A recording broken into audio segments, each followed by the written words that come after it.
In terms of, Scott, how you're talking about the science of the hemp plant and how it's I guess the right phrase would be bioaccumulator in terms of how much the plant, sucks up. What have been your experiences with soil types and fertilizers and what farmers are putting out there in the ground and how it's affecting the hemp plant? I mean, is it all over the place? Are fertilizers kind of like the seed industry in terms of what can be trusted? I mean, what's going on out there with fertilizers and into the dirt and what's then getting up into the plant? Be careful. I think that's, again, it's a buyer beware.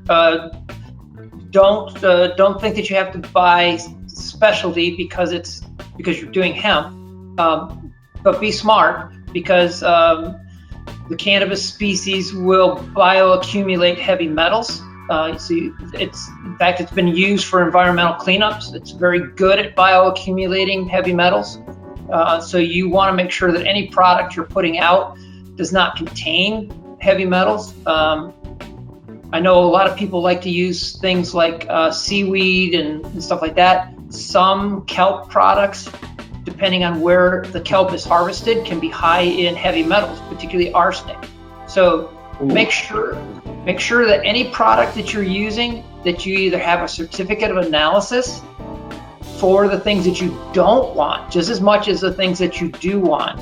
And if they don't have it, get it tested. We do heavy metals analysis in the sap on plants, particularly for our medical cannabis growers, to make sure that they're not getting uptake on certain things. There's some research out there right now that's showing that humic acid additives, biostimulants, actually help to distribute cannabinoids more evenly across the plant, rather than them being more concentrated in the bud. Which, if you had a variety that tended to be high in THC, might facilitate helping you get through at a little bit lower if you were putting in some humic acid, but it's also going to lower all the cannabinoids more evenly, spatially distributed across the entire plant.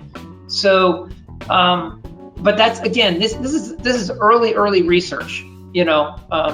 There's also some early research that says that there's a disproportionate, the higher the nitrogen, the lower the THC. So if you were trying to maybe reduce your THC, maybe a high nitrogen application could potentially lower some THC levels.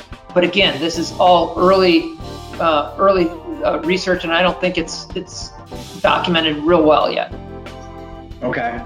Tony, what have you seen out there in the fields with what other farmers are doing? Is there a certain amount of... Sorry. Well, a lot of our growers that we've been working with, our co-op, we all went with a chicken litter. There's some major chicken manufacturers. In organic, you are allowed to use things like that as long as you get a purity statement from the farmer.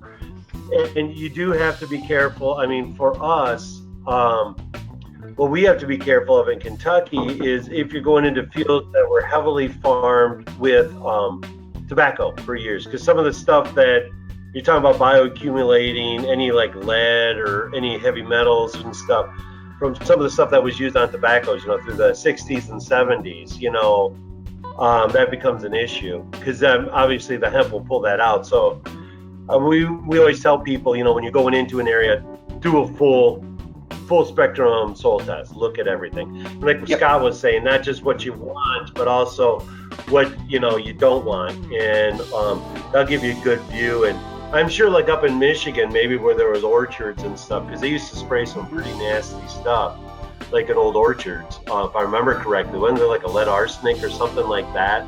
So I was like wondering, how that accumulates through the years and everything like that. I don't know. So it's just, you got to be extremely careful, and being organic. Here, just like in the hemp industry, in the organic industry, there's been so much growth. There are a lot of people skirting So you got to really know and do your due diligence on whatever you're buying and know what you're buying and where it's coming from. And as long as it, meets your demand.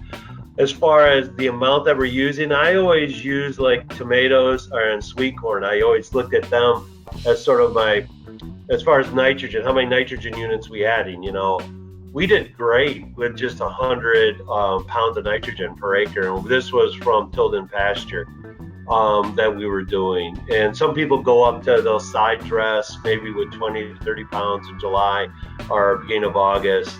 We didn't. We did great. And I didn't do it this year either. I mean, the plant's incredible. I think people overlove it a little bit and they overdo it. And, I think as we get more data, more research done on it, we'll definitely be able to tune it in a lot better as to what the nutrient requirements are and what you can get away with and what you don't have to do. And as a farmer, you're always looking for, what's the cost benefit ratio of anything that you do. So right. I think as we go along, it'll definitely become a lot better for us all.